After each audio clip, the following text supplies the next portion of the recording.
Hello, babies and babas. Hello, boys and girls. Hello, my dear students. My name is Professor नीति दोषी और आपका बहुत बहुत स्वागत है हमारे चैनल पे. आई होप आप सब स्वस्थ है, बहुत बहुत मस्त है. चलिए बच्चों, आज अभी इसी वक्त we are going to start with your new module. हमने मॉड्यूल नंबर 1 हमने लास्ट लेक्चर में वाइंड अप कर दिया था बच्चों. New module that is second module of your business law, which is Indian Contract Act 1872 part 2. बच्चों इसमें first chapter जो हम शुरू करने जा रहे हैं आज वो है कंसेंट और फ्री कंसेंट. हमने under section 10 of the Indian contract act पढ़ा था बच्चों. कंसेंट होना चाहिए किसी भी कॉन्ट्रैक्ट को एक वैलिड कॉन्ट्रैक्ट बनाने के लिए. ध्यान दीजिए बच्चों, किसी भी कॉन्ट्रैक्ट को एक वैलिड कॉन्ट्रैक्ट बनाने के लिए उसमें कंसेंट होना बहुत ज़रूरी है. कंसेंट दोनों पार्टीज का होना बहुत ज़रूरी है और सबसे ज़रूरी कंसेंट फ्री कंसेंट होना चाहिए. यानी दोनों पार्टीज की अपनी खुद की मर्जी से उन्होंने हाँ बोलना चाहिए. अगर ये है एक कॉन्ट्रैक्ट में तो ही वो कॉन्ट्रैक्ट एक वैलिड कॉन्ट्रैक्ट माना जाएगा. तो ही वो कॉन्ट्रैक्ट बच्चों एक वैलिड कॉन्ट्रैक्ट माना जाएगा. चैप्टर नंबर 2 यानी module 2 chapter number 1 Indian contract Act 1872 part 2 शुरू करने जा रहे हैं हम लोग. The first concept that we are going to study today is बच्चों कंसेंट, यानी कि consent and free consent. Under section 13 बच्चों consent comes under section 13 of the Indian Contract Act when two or more persons, ध्यान दीजिए, two or more persons are said to consent when they agree upon the same thing, when they agree upon the same thing in the same sense. ये सबसे important है बच्चों, इसको underline कीजिए और इसको समझने की कोशिश कीजिए. जब पार्टीज टू कॉन्ट्रैक्ट होती है, जो भी पार्टीज टू कॉन्ट्रैक्ट है वो एक चीज सेम सेंस में समझ रहे हैं या नहीं ये देखना है. बच्चों हमने एक पुराना एग्जाम्पल लिया था, अगर आपको एग्जाम्पल याद होगा तो, हमारे उदय भाई का और हमारे मजनू भाई का, जहाँ पे मैंने आपको बताया था उदय भाई अपनी गाड़ी लेके निकलते हैं और कार से उन्होंने मजनू भाई को देखा, उतरते हैं, उनको पूछते हैं क्या तुम मेरी गाड़ी खरीदना चाहते हो. बच्चों इसी एग्जाम्पल में ऐसे सोचिए कि उदय भाई एक ही कार में बैठे थे लेकिन उन्होंने अपनी सारी की सारी कार्स मार्केट में निकाली थी. एज इन वो जब मार्केट में सैर करने के लिए निकले थे तब उन्होंने उनके पास 4 गाड़ियाँ थी, उन्होंने चारों के चारों गाड़ियों को मार्केट से निकाला था. हो सकता है वो सैर पे सारी गाड़ी में गए हो. मजनू भाई को जब उन्होंने उतर के पूछा क्या तुम मेरी गाड़ी खरीदना चाहते हो, उदय भाई तो वाइट गाड़ी की बात कर रहे थे, मजनू भाई तो रेड गाड़ी समझे. बच्चों क्या ये सेम सेंस में हुआ? मीटिंग ऑफ माइंड्स हुआ, एक को बेचना था एक को खरीदना था, ये हुआ, लेकिन क्या वो लोग सेम चीज के बारे में बात कर रहे थे? बिल्कुल नहीं. इसीलिए the thing that they agreed upon, जो सब्जेक्ट मैटर है कॉन्ट्रैक्ट का, जो सब्जेक्ट मैटर है दोनों को सेम सेंस में समझ में आना चाहिए. अगर ये सेम सेंस में समझ में नहीं आया तो इसे कंसेंट नहीं माना जाएगा अंडर सेक्शन 13 बच्चों of the Indian contract act. पढ़ लेते हैं. Parties to the contract must give consent. दोनों पार्टीज यानी दोनों party to the contract must give their free consent. Consent must be free. जी हाँ, फ्री कंसेंट यानी बच्चों किसी के साथ जोर जबरदस्ती करके नहीं लिया जा सकता consent. Consent free will say होना चाहिए, अपनी खुद की मर्जी से कंसेंट होना चाहिए. आगे पढ़ते हैं. One of the essential elements of a valid contract when both the parties agree upon the same thing in the same sense they are said to be at ad idem. मैंने आपको बताया था ad idem यानी meeting of minds. Meeting of minds when parties are not at ad idem there is no consent. मतलब अगर parties का meeting of mind नहीं होता है, एड इडियम नहीं होता है, तो फ्री कंसेंट नहीं होगा. और जब भी कंसेंट फ्री हुआ ही नहीं तो वो कॉन्ट्रैक्ट एक वैलिड कॉन्ट्रैक्ट कैसे बनेगा बच्चों? वो कॉन्ट्रैक्ट एक वैलिड कॉन्ट्रैक्ट कैसे बनेगा बच्चों? आगे बढ़ते हैं. Free consent under section 14. पढ़ो बच्चा. Free consent under section 14. Section 14 क्या बोलता है? Consent is said to be free. Consent is said to be free when it is not caused by. आपका जो कॉन्ट्रैक्ट हो रहा है उसमें जो कंसेंट है यानी जो दोनों पार्टीज हाँ बोल रही है वो फ्री कंसेंट तभी माना जाएगा जब वो इज नॉट कॉज्ड बाय कोएर्जन, कोएर्जन से नहीं कॉन्ट्रैक्ट किया गया है। अनड्यू इन्फ्लुएंस, अनड्यू इन्फ्लुएंस से कॉन्ट्रैक्ट नहीं किया गया है। फ्रॉड, मिसरिप्रेजेंटेशन और मिस्टेक, ये सारी चीज़ें कॉन्ट्रैक्ट में नहीं होनी चाहिए। अगर ये सारी चीज़ों का उपयोग करके कॉन्ट्रैक्ट किया गया है तो वो कॉन्ट्रैक्ट एक वैलिड कॉन्ट्रैक्ट नहीं माना जाएगा। मैडम ये कोएर्जन, ये अनड्यू इन्फ्लुएंस, ये फ्रॉड, ये मिसरिप्रेजेंटेशन, ये मिस्टेक क्या होता है? कोई बात नहीं, हम धीरे धीरे एक एक कॉन्सेप्ट लेंगे और डिटेल में पढ़ने की कोशिश करेंगे। पहले ये टेबल जो है ध्यान से देख लेते हैं। ये जो टेबल है बच्चों ये ध्यान से पढ़ लेते हैं, फिर हम आगे बढ़ते हैं। Right, if the consent is caused due to any of the following, effect on the contract, अगर कंसेंट आपको कोएर्जन से मिला है, ध्यान दीजिए हम सब डिटेल में पढ़ेंगे लेकिन पहले टेबल पढ़ लेते हैं। अगर कोएर्जन से हमें कॉन्ट्रैक्ट में हमने कॉन्ट्रैक्ट किया है मतलब तो वो कॉन्ट्रैक्ट एक वॉइडेबल कॉन्ट्रैक्ट माना जाएगा। अगर हमने अनड्यू इन्फ्लुएंस से कॉन्ट्रैक्ट किया है तो वो वॉइडेबल कॉन्ट्रैक्ट माना जाएगा। अगर फ्रॉड करके कॉन्ट्रैक्ट किया है तो अगेन वो एक वॉइडेबल कॉन्ट्रैक्ट माना जाएगा। अगर मिसरिप्रेजेंटेशन से कॉन्ट्रैक्ट किया है तो अगेन वो एक वॉइडेबल कॉन्ट्रैक्ट माना जाएगा। और लास्ट अगर कॉन्ट्रैक्ट में मिस्टेक हुई है, अगर कॉन्ट्रैक्ट में मिस्टेक हुई है बच्चों तो वो एक वॉइड कॉन्ट्रैक्ट हो जाएगा। अभी आप बोलोगे मैडम ये नहीं समझ रहा है, ये आपने जो बोला वो नहीं समझ रहा है। कोई बात नहीं, हम आगे बढ़ेंगे और हम धीरे धीरे धीरे पढ़ते जाएंगे। The next concept and the first concept of today's lecture is बच्चों कोएर्जन। कोएर्जन क्या होता है डार्लिंग्स? कोएर्जन किसको बोलते हैं?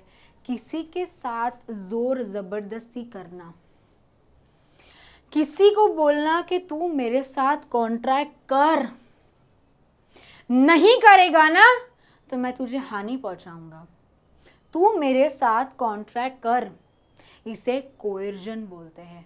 तुम किसी को फोर्स कर रहे हो, तुम किसी को फोर्स कर रहे हो। अगर ये सारी चीज़ें करके आप कॉन्ट्रैक्ट बनाते हो या किसी ने भी ये सारी चीज़ें करके कॉन्ट्रैक्ट बनाया तो वो कॉन्ट्रैक्ट वॉइडेबल कॉन्ट्रैक्ट हो जाएगा बिकॉज वो कोएर्जन से बनाया गया है अंडर सेक्शन 15।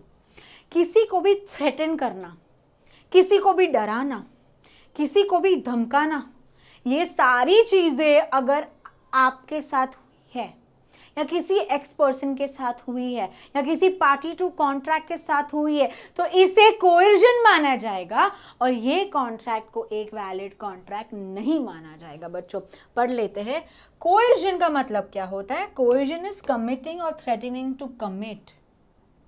कोएर्जन मीन्स कमिटिंग या threatening to commit any act forbidden by Indian penal code, यानी इंडियन पीनल कोड के अंदर जितने भी ऑफेंसेस मेंशन किए गए हैं अगर वो ऑफेंस का उपयोग करके अगर कोई पार्टी किसी पार्टी के साथ कॉन्ट्रैक्ट करती है तो ये कॉन्ट्रैक्ट वैलिड कॉन्ट्रैक्ट नहीं माना जाएगा बिकॉज ये कॉन्ट्रैक्ट कोएर्जन से किया गया कॉन्ट्रैक्ट है। आगे पढ़ते हैं। Or the unlawful detaining or threatening to detain any property to the prejudice of any person whatever with the intention of causing any person to enter into a contract।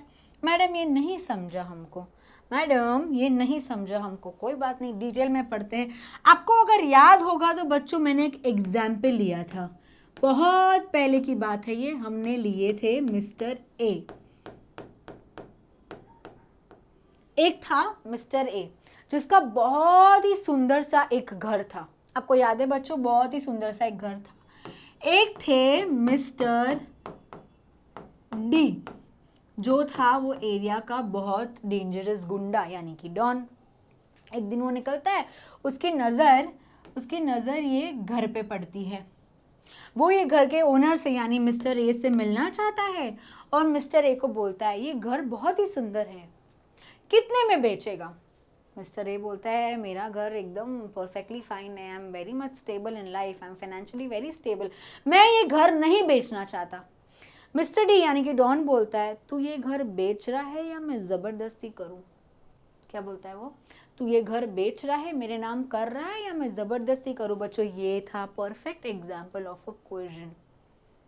हो सकता है उसने मिस्टर ए को बहुत डराया, बहुत धमकाया, और फिर वो प्रॉपर्टी उसने अपने नाम कर दी। वो प्रॉपर्टी के कागजात पे यानी कॉन्ट्रैक्ट पे उन्होंने साइन ले लिया। बच्चों ये कोएर्जन किया। इसे क्या किया कहते हैं? कोएर्जन किया। आगे पढ़ते हैं बच्चों। It is immaterial whether the Indian penal code is or is not in force in the place where the coercion is employed. जरूरी नहीं है कि वो सारे ऑफेंस जो कर रहा है वो इंडियन पीनल कोड में हो, नहीं भी हुआ तो भी वो एक केस ऑफ कोएर्जन माना जाएगा। नहीं भी हुआ तो भी वो एक केस ऑफ कोएर्जन माना जाएगा। आगे पढ़ते हैं बच्चों। आगे क्या बोलते हैं?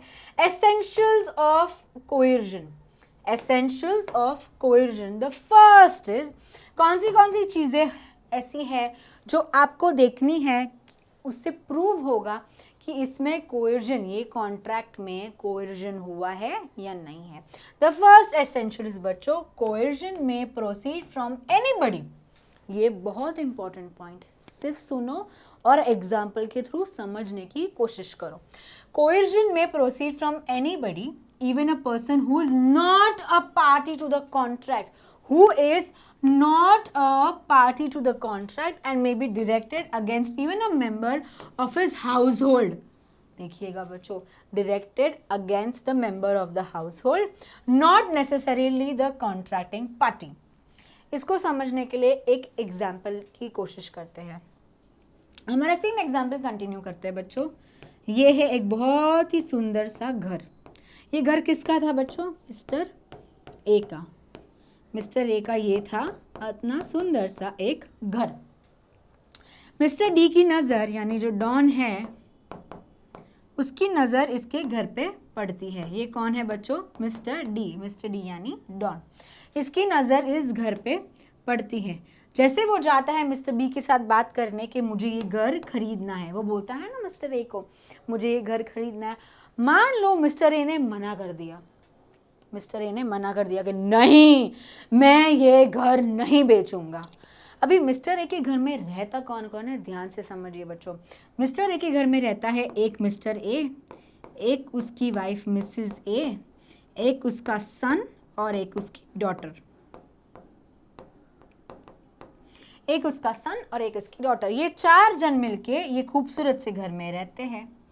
हो सकता है जब भी मिस्टर डी को मिस्टर ए ने मना कर दिया, जब भी मिस्टर ए ने मना कर दिया कि नहीं भाई मैं अपना घर नहीं बेचना चाहता, तभी मिस्टर डी ने एक फ़ोन लगाया। ध्यान दीजिएगा, तभी मिस्टर डी ने एक फ़ोन लगाया। किसको फ़ोन लगाया? मिस्टर सी को।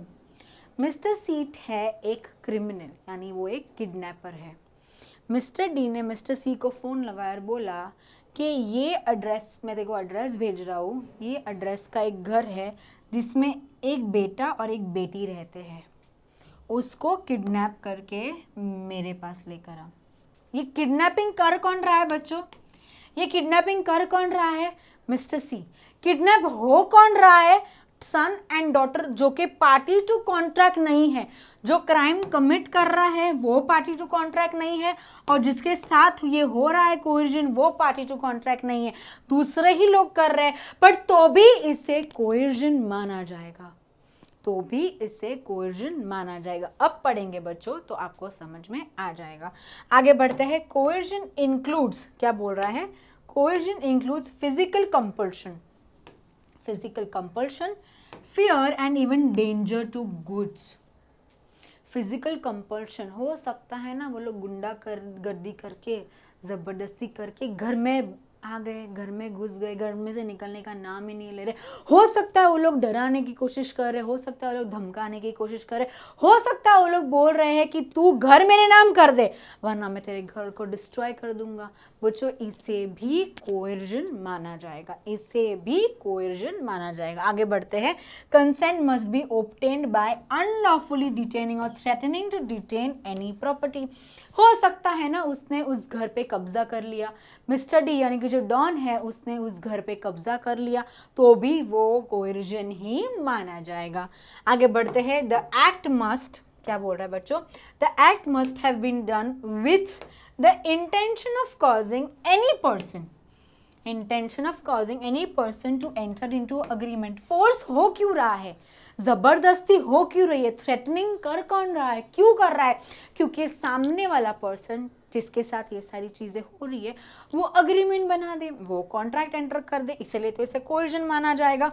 इट डज नॉट मैटर नहीं करता है इंडियन पिनल कोड एप्लीकेबल हो रहा है इस केस में या नहीं हो रहा है, यानी is or is not in force at the time at the place where the coercion is employed. जरूरी नहीं है कि कोएर्जन हो रहा, जरूरी नहीं है कि इंडियन पिनल कोड के अंदर कोई ऑफेंसेस लिस्ट हो रहे हैं, वो ऑफेंसेस ने यूज नहीं किया बट फोर्स तो हुआ, जबरदस्ती तो हुई, वो कैसी भी टाइप की जबरदस्ती हो बच्चों, even if it is not mentioned under Indian penal code तो भी उसे कोएर्जन माना जाएगा। आगे बढ़ते हैं बच्चों, आगे बढ़ते हैं। The next concept is effects of coercion. क्या बोल रहे हैं? The next concept is effects of coercion when consent to an agreement is caused by coercion. जब भी कंसेंट आपको कोएर्जन के थ्रू मिला है, जब भी एक पार्टी ने दूसरे पार्टी को फोर्सफुली उसका कंसेंट हासिल किया है, the agreement is a contract voidable at the option of the parties at the option of the party whose consent was caused।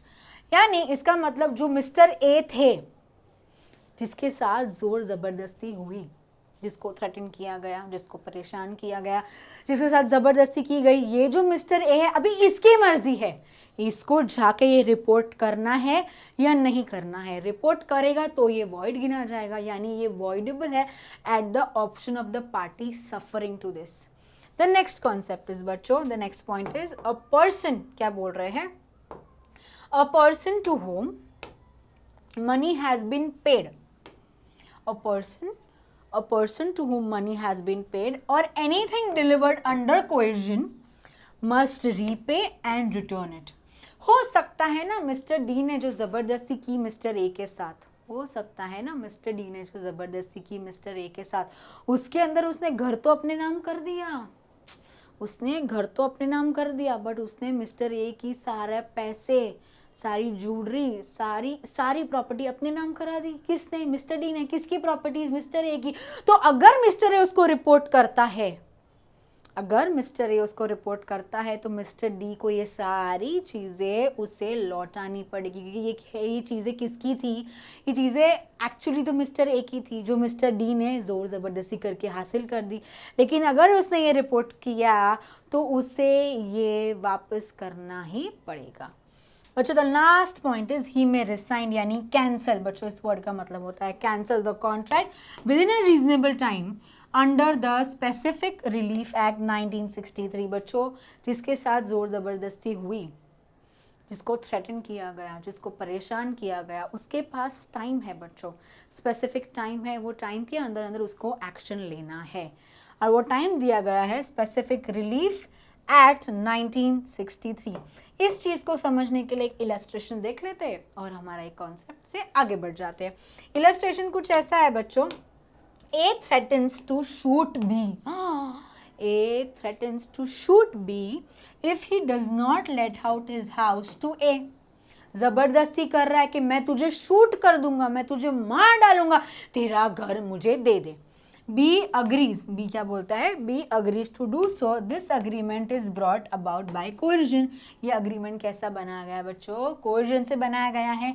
B's consent to the agreement is not free consent, underline कीजिए, not free consent and is caused by coercion। B can, अभी ये किसके हाथ में है? B के हाथ में है। B can avoid the contract, इसके साथ जोर ज़बरदस्ती हुई है बच्चों, ये उसके हाथ में है कि क्या उसे ये रिपोर्ट करना है, इसके खिलाफ केस फाइल करना है या नहीं करना है। बच्चों ये था हमारा फर्स्ट कॉन्सेप्ट जिसे कहते हैं कोएर्जन। ये था हमारा फर्स्ट कॉन्सेप्ट जिसे कहते हैं कोएर्जन।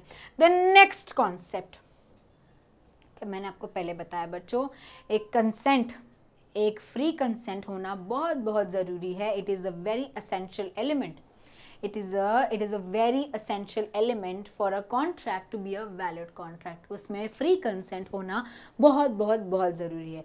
अगर आपके कॉन्ट्रैक्ट में, आपके अग्रीमेंट में कोर्जन हुआ तो ये फ्री कंसेंट नहीं माना जाएगा, इसीलिए ये कॉन्ट्रैक्ट वॉइडेबल कॉन्ट्रैक्ट माना जाएगा। बस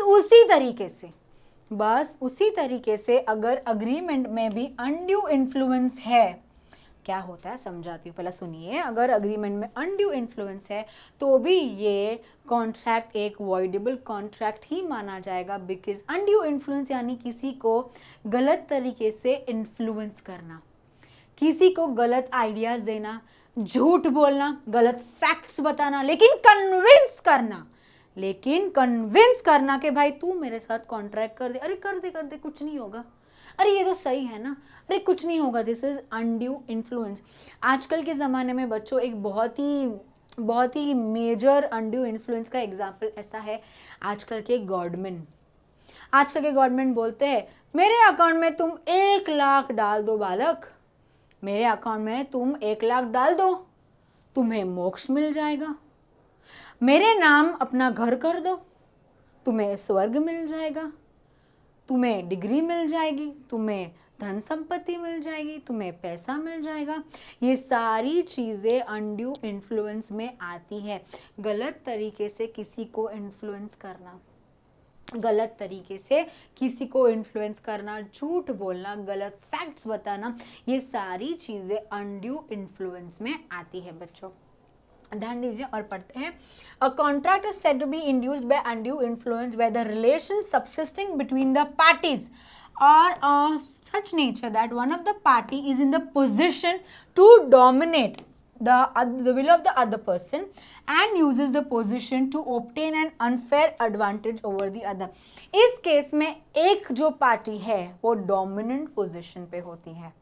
ध्यान दीजिए, इस केस में एक पार्टी जो है वो थोड़ी ऊपर होती है, यानी डोमिनेंट पोजीशन पे होती है। बच्चों पढ़ते हैं और आगे। प्रिजम्पशंस क्या बोलते हैं? Presumptions as to undue influence. बच्चों presumptions as in assumptions as to undue influence. A person is deemed to be in the position to dominate, it will be deemed, it will be understood कि वो जो इंसान है, वो जो व्यक्ति है, वो डोमिनेंट पोजीशन पे है, dominate the will of the another, if अगर where he holds a real or apparent authority over the other. इसका एग्जाम्पल लेने के लिए देखते हैं बच्चों। एक होते हैं पुलिसमैन, एक होता है उसका क्रिमिनल अक्यूज्ड, एक होता है लॉयर, एक होता है उसका क्लाइंट, एक होता है इनकम टैक्स ऑफिसर, एक होता है उसका असेसी। इन सारे केसेस में जो पुलिस इंस्पेक्टर था, जो लॉयर थे या जो इनकम टैक्स अथॉरिटी थी, ये सारे डोमिनेंट पोजीशन पे है। उनके जो सबऑर्डिनेट पोजीशन पे है, क्या उनको अनड्यू इन्फ्लुएंस करना चाहिए? नहीं करना चाहिए। जी हाँ, बिल्कुल नहीं करना चाहिए। कहने का मतलब ये है बच्चों, एक जो व्यक्ति है वो एक अथॉरिटी होल्ड करती है, इसीलिए वो डोमिनेटिंग पोजीशन पे माना जाता है। द सेकेंड इज बच्चों where he stands in a fiduciary relation with other. बच्चों फिड्यूशरी रिलेशन यानी relation of trust, relation of confidence.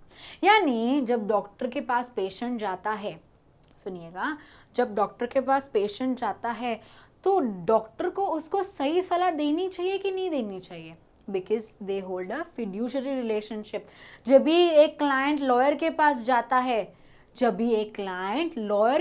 जाता है, क्या उसे उसको सही ओपिनियन देना चाहिए कि नहीं देना चाहिए बच्चों? इसीलिए there comes a fiduciary relationship. उनको उनका अनड्यू इन्फ्लुएंस लेके उनके साथ कॉन्ट्रैक्ट नहीं करना चाहिए, उनका गलत फायदा नहीं उठाना चाहिए। द नेक्स्ट इज बच्चों where he makes a contract with the person whose mental capacity is temporarily or permanently affected by the reason of age, illness, mental और bodily distress।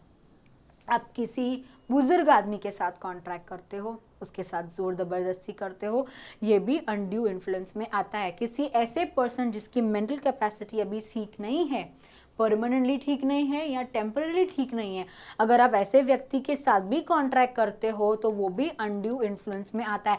कॉन्ट्रैक्ट करते हो यानी जोर ज़बरदस्ती कॉन्ट्रैक्ट करते हो, गलत गलत चीजें बोल के कॉन्ट्रैक्ट करते हो, झूठ बोल के अगर कॉन्ट्रैक्ट करते हो बच्चों, इन्फ्लुएंस, उनका डिसीजन इन्फ्लुएंस करके कॉन्ट्रैक्ट करते हो, तो ये सारी चीजें अनड्यू इन्फ्लुएंस में आ जाएगी और ये कॉन्ट्रैक्ट एक वॉइडेबल कॉन्ट्रैक्ट माना जाएगा। बच्चों गलत किया तो ही अनड्यू इन्फ्लुएंस है, गलत तरीके से उनको नहीं इन्फ्लुएंस करना है।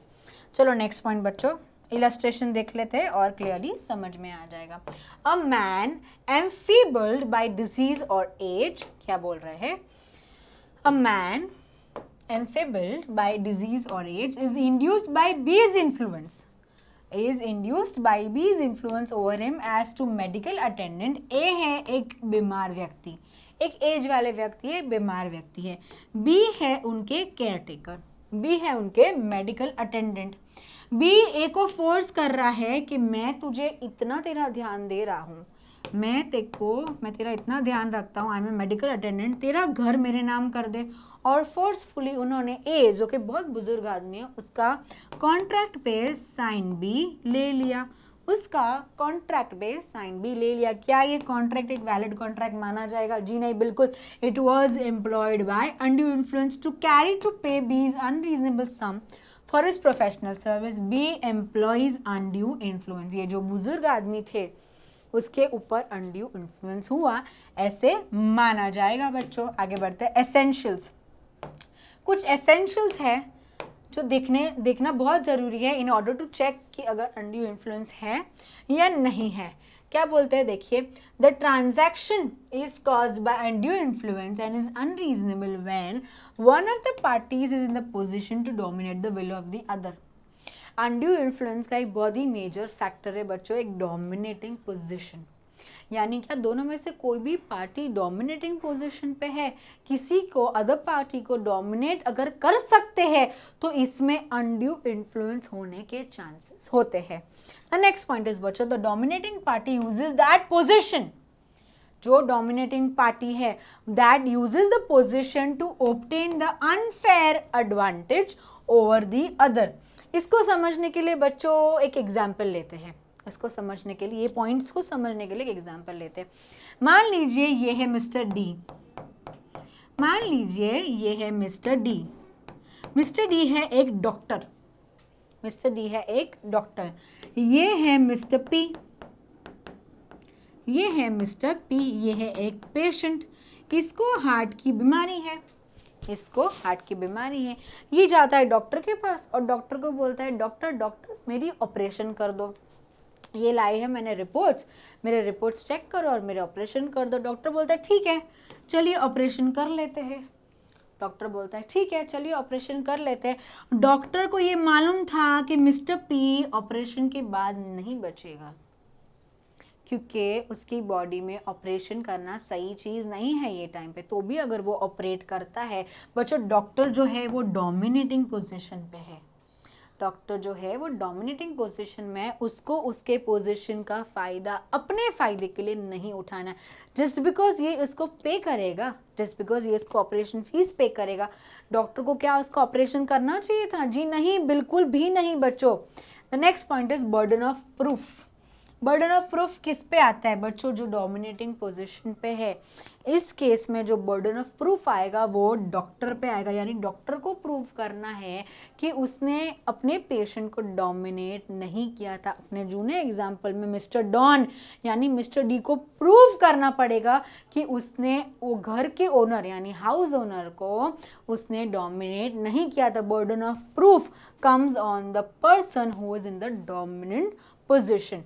पढ़ लेते हैं बच्चों, burden of proof where the transaction appears on the face of it or on the evidence produced to be unreasonable, the burden of providing that such a contract was not induced by undue influence shall lie upon the person in the position to dominate the will of the other। यानी जो dominating position पे है ये उसकी problem है कि उसको proof करना है कि उसने डोमिनेट नहीं किया था। द लास्ट पॉइंट इज बच्चों, अनड्यू इन्फ्लुएंस में exist for example between father and son, father and son के बीच में भी हो सकता है, हस्बैंड एंड वाइफ के बीच में भी हो सकता है, डॉक्टर एंड पेशेंट के बीच में भी हो सकता है, ट्रस्टीज एंड बेनिफिशियरीज के बीच में भी हो सकता है, सॉलिसिटर एंड क्लाइंट के बीच में भी हो सकता है।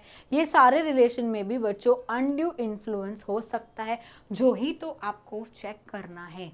एक कॉन्ट्रैक्ट में अगर एक डोमिनेटिंग पोजीशन है तो आपको चेक करना है कि क्या उसमें अनड्यू इन्फ्लुएंस हुआ था। अगर हुआ था तो वो कॉन्ट्रैक्ट एक वैलिड कॉन्ट्रैक्ट नहीं माना जाएगा। बच्चों the next is effects of undue influence. Effects क्या होंगे? अनड्यू इन्फ्लुएंस हुआ तो उसके बाद ऑप्शंस क्या क्या बचते हैं पार्टी के पास। When consent to an agreement is caused by undue influence, the agreement is a contract voidable. हाँ, क्या बात है? voidable at the option of the party whose consent was so caused। यानी जो हमारे हाउस ओनर थे मिस्टर ए, अभी उसकी ball is in his court, ball is in his court. Now it is his decision कि क्या उसको ये रिपोर्ट करना है, क्या उसको मिस्टर डी के खिलाफ केस फाइल करना है या नहीं करना है, यह भी उसकी मर्जी है। Voidable at the option of the person whose consent was so caused. Any such contract may be set aside. ये कॉन्ट्रैक्ट आप सेट असाइड कर सकते हो इधर absolutely or partly, or party who was entitled to avoid it has received any benefit thereunder upon such terms and condition as the court may deem fit। ये जो mister A है जिसको घर नहीं बेचना था, मिस्टर ए है जिसको घर नहीं बेचना था लेकिन उसको अपनी घर की डबल वैल्यू मिली, हो सकता है उसको अपनी घर की डबल वैल्यू मिली, ये भी चेक करना बहुत ज़रूरी है ये देखने के लिए कि अनड्यू इन्फ्लुएंस था या नहीं था। क्या बोल रहे हैं? Only a party to the contract can avoid. ये सबसे इंपॉर्टेंट है बच्चों, ये पढ़ने की कोशिश कीजिए। Only a party to the contract can avoid or rescind यानी कैंसल द कॉन्ट्रैक्ट। कोई भी third party, this right does not lie in the hands of third party. हो सकता है ना अपने जो हाउस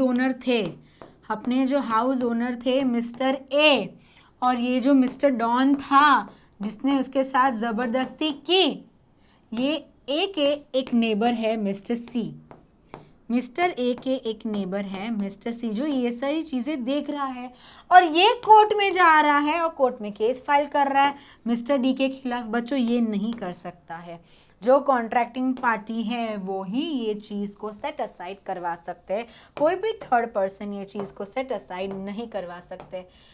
बच्चों डिस्टिंग्विश बिटवीन पढ़ लेते हैं, वेरी इंपॉर्टेंट डिस्टिंग्विश बिटवीन पढ़ लेते हैं और ये लेक्चर को कंक्लूड करते हैं। क्या बोल रहा है? Distinguish between coercion and undue influence. Distinguished between coercion and undue influence. Coercion क्या होता है? The consent is given under the threat of an offence. किसी को डरा के धमका के, इंडियन पिनल कोड के अंदर कोई ऐसा ऑफेंस दिया है, कोई ऐसा क्रिमिनल ऑफेंस दिया है जो आप करके डरा के धमका के किसी के पास से उनका कंसेंट लेते हो तो उसे कोएर्जन माना जाएगा। अनड्यू इन्फ्लुएंस यानी the consent is given by a person who is situated in relation to another, that the other person is in the position to dominate his will। अगर कोई एक व्यक्ति डोमिनेटिंग पोजीशन पे है तो ये देखना पड़ेगा कि उसमें अनड्यू इन्फ्लुएंस है या नहीं है। सेकेंड पॉइंट है बच्चों, the consent is obtained by committing or threatening to commit any act forbidden by the Indian penal code. बराबर है, the consent is obtained by dominating the will यानी मर्जी ऑफ अनदर। डोमिनेट कर रहे हो, किसी को फोर्स कर रहे हो, अगर किसी को ना भी बोलना है, किसी को मना भी करना है तो भी अगर कोई फोर्स कर रहा है उस व्यक्ति को कि नहीं, हाँ बोल कंसेंट दे साइन कर, हाँ बोल कंसेंट दे साइन कर, तो भी इसे अनड्यू इन्फ्लुएंस ही माना जाएगा। आगे बढ़ते हैं बच्चों। The third point is consent is obtained. क्या बोल रहा है? Consent is obtained by detaining or threatening to detain property unlawful. हो सकता है ना वहाँ पे जो मिस्टर डी थे उन्होंने इतना डराया और बोला कि मैं ये घर पे कब्जा कर लूँगा, मैं मिस्टर ए के घर पे कब्जा कर लूँगा, तो उसने प्रॉपर्टी डिटेन की ना, अनलॉफुली प्रॉपर्टी डिटेन की, ये भी कोएर्जन में आएगा। The consent is obtained bye influencing the subordinate party. जो डोमिनेटिंग पार्टी है वो सबऑर्डिनेट पार्टी को इन्फ्लुएंस कर रहा है। बराबर। द नेक्स्ट इज बच्चों, coercion is mainly of a physical undue influence is of a moral character. It involves uses of physical or violent force. Undue influence is moral character. It involves use of moral character. It involves use of moral force और mental pressure, किसी को mentally pressure करना, उसे भी undue influence कहेंगे. The next is बच्चों, there must be intention of causing any person enter into any agreement. ये जोर ज़बरदस्ती हो क्यों रही है, ये कोरिजन हो क्यों रहा है, so that other person enters into an agreement with the person who is committing the crime. The influencing party uses the position to obtain an unfair advantage over the other. इस चीज़ में जो dominating position में है उसको एक unfair advantage मिलता है. The last concept, the last point बच्चों in the distinguish between is it involves criminal act. कोएर्जन में आप क्रिमिनल एक्ट होता है और no criminal act is involve in undue influence. Undue influence में क्रिमिनल एक्ट नहीं आता है, but on the other hand coercion में क्रिमिनल एक्ट आता है. This brings us to the end of the lecture बच्चों. आई होप आपको सारी चीज़ें समझ में आई होगी. अगर आपको कोई भी डाउट्स है, feel free to reach out to us in the comment section.